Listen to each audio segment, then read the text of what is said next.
السلام علیکم۔ آج جمعہ ہے، مئی کی 21 تاریخ۔ پاکستان میں سر شام کے 7، بھارت میں 7:30، اور یہاں ہمارے اسٹوڈیوز کی گھڑیوں میں صبح کے 10 بج چکے ہیں۔ وائس آف امریکہ واشنگٹن کی اردو سروس سے میں ہوں خالد حمید۔ خبروں کے ایک بلیٹن کے ساتھ۔ اسرائیل اور حماس کے درمیان جمعے کی صبح مقامی وقت کے مطابق 2 بجے جنگ بندی کا آغاز ہو گیا ہے۔ امریکی صدر جو بائیڈن نے کہا ہے کہ اسرائیلی وزیراعظم بنیامن نیتن یاہو نے انہیں جمعرات کو آگاہ کیا تھا کہ اسرائیل حماس کے ساتھ باہمی اور غیر مشروط جنگ بندی پر رضامند ہو گیا ہے۔ صدر بائیڈن کا کہنا تھا کہ انہوں نے لڑائی رکوانے کے لیے اپنی انتظامیہ کی پس پردہ سفارتی کوششوں کے سلسلے میں گزشتہ 11 دن میں 6 بار نیتن یاہو سے گفتگو کی۔ انہوں نے جمعرات کو مصری صدر عبد الفتاح السیسی سے بھی بات کی۔ امریکی صدر کے مطابق سفارتی کوششوں میں مغربی کنارے کا انتظام چلانے والی فلسطینی انتظامیہ اور مشرق وسطیٰ کے کئی ممالک بھی شامل تھے۔ مقامی محکمہ صحت کے مطابق 11 دن کی لڑائی کے دوران غزہ میں بمباری کا شکار ہونے والوں کی تعداد 230 تھی، جن میں 65 بچے شامل ہیں۔ اسرائیلی انتظامیہ کے مطابق اس کے 12 شہری ہلاک ہوئے ہیں۔ اقوام متحدہ کا کہنا ہے کہ غزہ میں 72,000 فلسطینی نقل مکانی پر مجبور ہوئے ہیں۔ اس سے پہلے اقوام متحدہ میں اسرائیلی سفیر جیلڈ اردن نے کہا تھا کہ ان کی حکومت جنگ بندی چاہتی ہے، لیکن حماس کی دہشت پھیلانے والی صلاحیت میں نمایاں کمی کے بعد۔ فلسطینی وزیر خارجہ ریاض المالکی نے اقوام متحدہ میں صورتحال پر ایک اجلاس میں شرکت کے بعد صحافیوں کو بتایا کہ یہ فلسطینی عوام کے لیے اچھا ہے کہ تباہی، جارحیت اور حملے رک جائیں گے۔ غزہ میں 20 لاکھ سے زیادہ آبادی آج رات سکون سے سوئے گی اور انہیں یہ علم ہوگا کہ کل ایک روشن صبح ان کی منتظر ہے۔ اقوام متحدہ کے سیکرٹری جنرل اینٹونیو گوٹریس نے ایک بار پھر جنگ بندی کے مطالبے کو دہرایا تھا اور کہا کہ لڑائی کو روکنا اشد ضروری ہے تاکہ سرحد کے دونوں جانب بے قابو سلامتی کے مسئلے اور انسانی بحران سے بچا جا سکے۔ صدر بائیڈن نے جمعرات کو اپنے ایک بیان میں کہا کہ ان کی انتظامیہ خطے میں پائیدار امن کے لیے خاموشی سے انتھک سفارتکاری میں مصروف رہے گی۔ ان کا کہنا تھا کہ امریکہ اقوام متحدہ اور دوسرے بین الاقوامی شراکت داروں کے ساتھ غزہ کے عوام کو تیز تر انسانی امداد فراہم کرنے کے لیے اور تعمیر نو کی کوششوں میں تعاون کرتا رہے گا۔ عالمی رہنماؤں اور اعلیٰ سفارتکاروں نے مصر کی مدد سے اسرائیل اور حماس کے درمیان جنگ بندی کا خیر مقدم کیا ہے اور مشرق وسطیٰ کے اس مسئلے کے طویل المدت سیاسی حل کی ضرورت پر زور دیا ہے۔ یورپی یونین نے جنگ بندی کے فیصلے کو سراہتے ہوئے کہا ہے کہ 2 ریاستی حل کی طرف پیش قدمی مسئلے کا واحد قابل عمل حل ہے۔ روسی وزارت خارجہ کے ترجمان مریاس خارودہ نے کہا کہ اگرچہ روس کو جنگ بندی سے اطمینان ہوا ہے، لیکن اس سلسلے میں مزید کوششوں کی ضرورت ہے۔ بیجنگ نے جنگ بندی کا خیر مقدم کرتے ہوئے کہا ہے کہ اب بین الاقوامی برادری کو خطے میں تعاون کے لیے ہاتھ بڑھانا چاہیے۔ جرمن وزیر خارجہ نے ٹویٹ میں کیا کہ اچھا ہوا کہ جنگ بندی ہو گئی ہے۔ برطانیہ نے تصادم کے تمام فریقوں سے کہا کہ وہ پائیدار جنگ بندی یقینی بنائیں۔ فرانس نے جنگ بندی کا خیر مقدم کیا اور کہا کہ تشدد نے امن عمل بحال کرنے کی ضرورت اجاگر کی ہے۔ ایران کی حمایت یافتہ اور حماس سے قریبی رابطے رکھنے والی لبنانی عسکری تنظیم حزب اللہ نے جنگ بندی کو تاریخی فتح قرار دیا ہے۔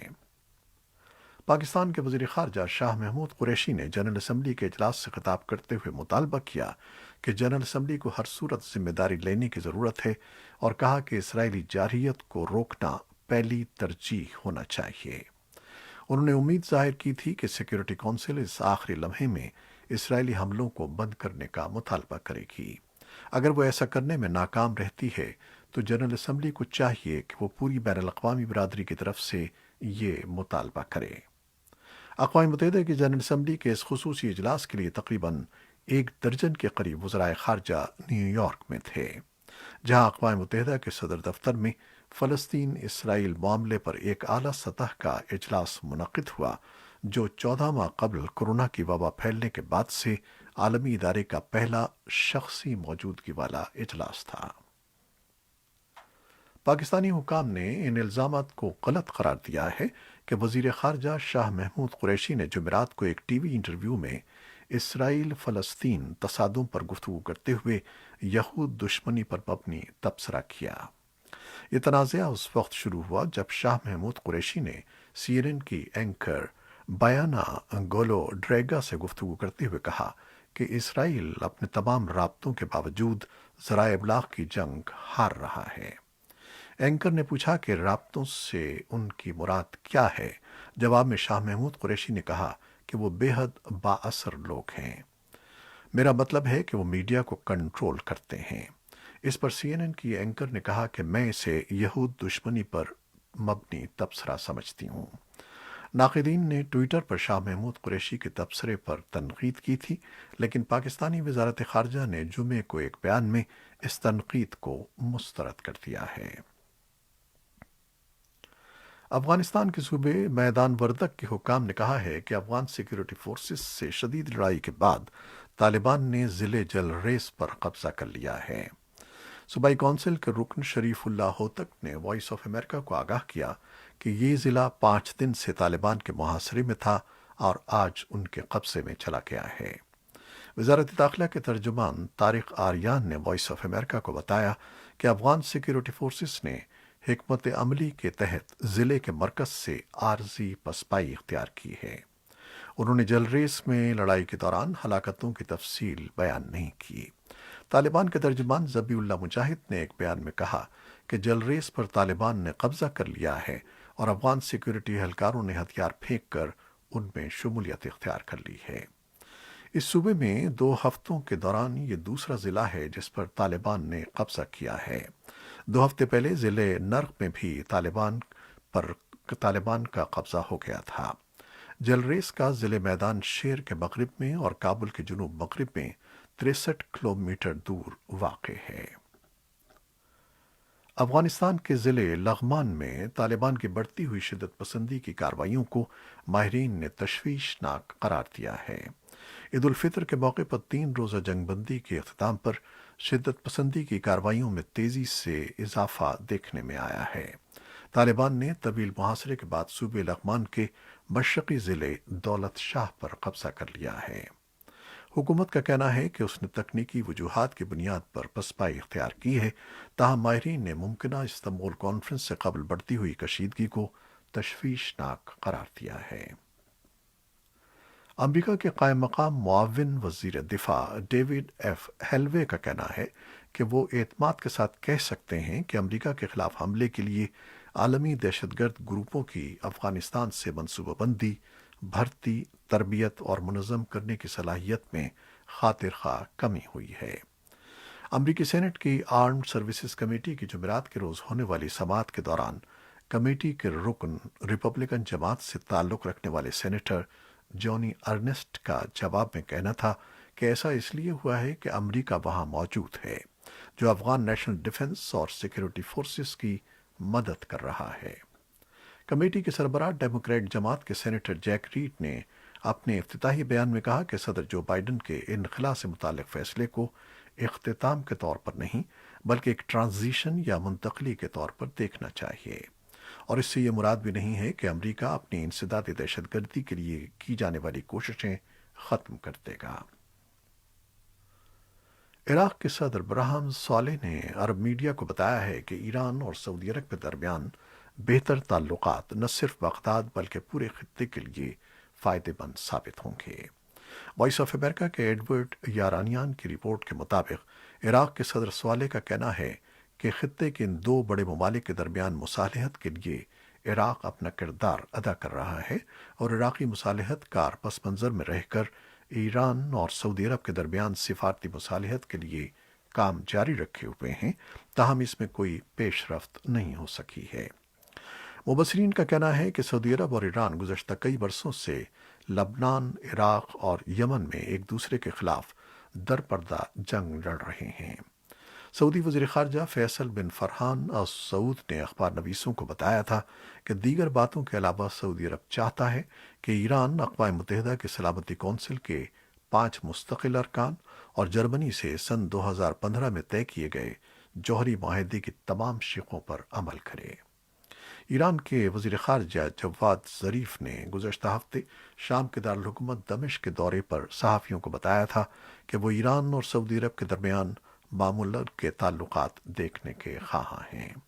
ان کا کہنا تھا کہ ایران اس کے لیے تیار ہے اور ہمیشہ سے سعودی عرب کے ساتھ قریبی تعلقات کے لیے تیار رہا ہے۔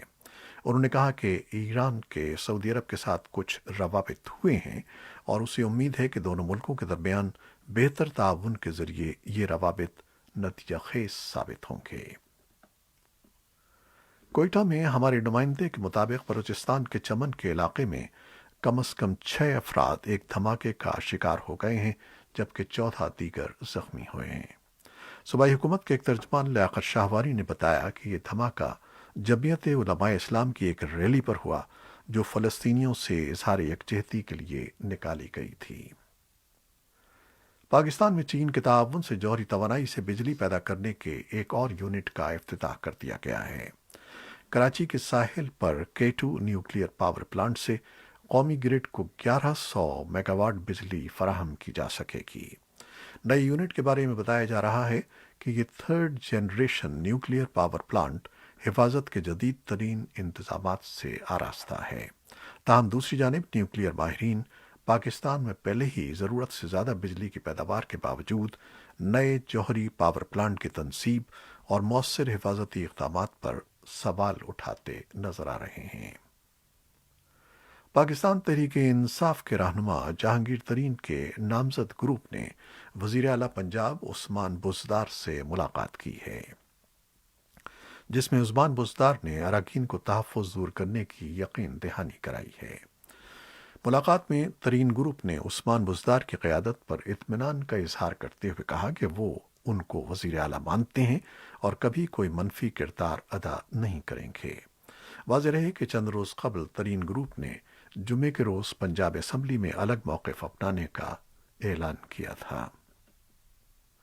سمندری طوفان میں لاپتہ ہو جانے والے 26 افراد کو تلاش کرنے کی امیدیں ختم ہوتی جا رہی ہیں۔ اس ہفتے جنوبی بھارت سے ٹکرانے والے طوفان کی وجہ سے ممبئی کے قریب ایک بڑی کشتی ڈوب گئی تھی جس میں 261 افراد سوار تھے۔ امدادی کارکنوں نے بدھ تک ان میں سے 186 افراد کو بچا لیا تھا، لیکن باقی لوگوں کی پانی میں بہتی ہوئی لاشیں ہی مل سکی ہیں۔ جمعرات کو بحریہ کے امدادی کارکنوں نے مزید 12 لاشیں تلاش کر لی ہیں۔ بحریہ کے ترجمان نے بتایا کہ پیر سے اب تک 49 لاشیں مل چکی ہیں۔ زندہ بچ جانے والے ایک شخص نے بتایا کہ طوفان کے دوران خطرہ محسوس کرنے کے بعد اس بڑی کشتی میں سوار تمام افراد عرشے پر پہنچ گئے تھے۔ کشتی میں پانی جمع ہونے کے بعد اس نے ایک جانب جھکنا شروع کر دیا تھا۔ لائف جیکٹس پہننے کے بعد وہ لوگ امداد پہنچنے سے پہلے 8 گھنٹوں تک اوپر نیچے ڈولتے رہے۔ بھارت کے زیر انتظام کشمیر کے سربراہ حکومت نے بھارت اور ریاست مخالف سرگرمیوں میں مبینہ طور پر ملوث ہونے کے الزام میں سرکاری اسکولوں کے 2 اور اساتذہ کو نوکریوں سے برخاست کر دیا ہے۔ ایک پولیس افسر دیوندر سنگھ کو بھی نوکری سے نکال دیا گیا ہے۔ دیوندر سنگھ کو پولیس نے جنوری سن 2020 میں ایک عسکری کمانڈر سید نوید مشتاق عرف نوید بابو کے ساتھ گرفتار کیا تھا، جس کے بعد وہ کافی عرصے تک اخباری سرخیوں میں رہے اور اس وقت ان کے خلاف ایک خصوصی عدالت میں دہشت گردی کے الزامات کے تحت مقدمہ زیر سماعت ہے۔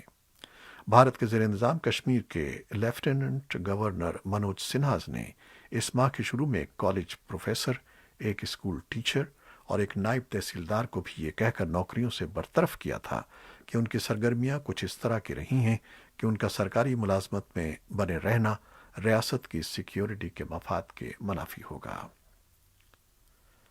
امریکی صدر جو بائیڈن نے جمعرات کو اس بل پر دستخط کر دیے ہیں جس کا مقصد ایشیائی نژاد امریکیوں کے خلاف نفرت پر مبنی جرائم سے نمٹنا ہے۔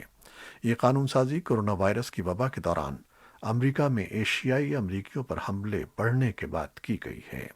صدر بائیڈن نے اس قانون سازی کو دونوں جماعتوں کے تعاون کی نئی غیر معمولی مثال قرار دیا ہے۔